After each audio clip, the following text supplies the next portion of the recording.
What is the meaning of binding energy per nucleon. आपका nucleus का formation हुआ, ठीक है, जैसे मान लीजिए हमने एक न्यूक्लियस का फॉर्मेशन किया, Z protons plus A minus Z neutrons, ये बन गया nucleus ZX plus binding energy इसमें रिलीज हो गई। तो बाइंडिंग एनर्जी पर न्यूक्लियन क्या कहलाएगा? Binding energy per nucleon will be defined as total binding energy divided by total number of nucleons. तो टोटल न्यूक्लियंस कितने होते हैं? A। तो इसको बाइंडिंग एनर्जी पर न्यूक्लियन को एक शॉर्ट फॉर्म में भी हम लिखते हैं बाइंडिंग एनर्जी, और ब्रैकेट में ऐसे स्मॉल n सफिक्स में n लिखते हैं, binding energy per nucleon. This is equal to total binding energy divided by atomic mass number, यानी कि टोटल नंबर ऑफ न्यूक्लियंस। अब बाइंडिंग एनर्जी पर न्यूक्लियन से हमें क्या सीखना है, क्या सिग्निफिकेंस हमें इसमें से निकालना है? इसका मतलब है कि अगर एक न्यूक्लियस बना हुआ है, तो अगर हम उस न्यूक्लियस को पूरी टोटल बाइंडिंग एनर्जी के बराबर एनर्जी सप्लाई कर दें, तो सारे न्यूक्लियॉन्स बम्बार्ड होके इनफाइनाइटली सेपरेट आउट हो जाए। लेकिन अगर हमें सिर्फ एक न्यूक्लियॉन को निकाल, तो एक न्यूक्लियॉन को एक्सट्रैक्ट करने के लिए जो एनर्जी हमें देनी पड़ेगी, उस एनर्जी को हम कहेंगे बाइंडिंग एनर्जी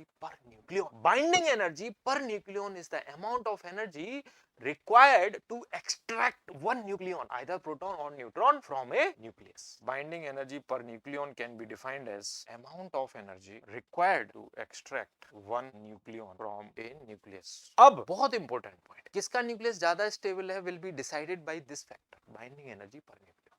मान लो एक न्यूक्लियस बना हुआ है, उसमें से हम आसानी से एक न्यूक्लियन को खींच के निकाल लाते हैं, लेकिन दूसरे न्यूक्लियस में से न्यूक्लियन को निकालना बहुत मुश्किल है।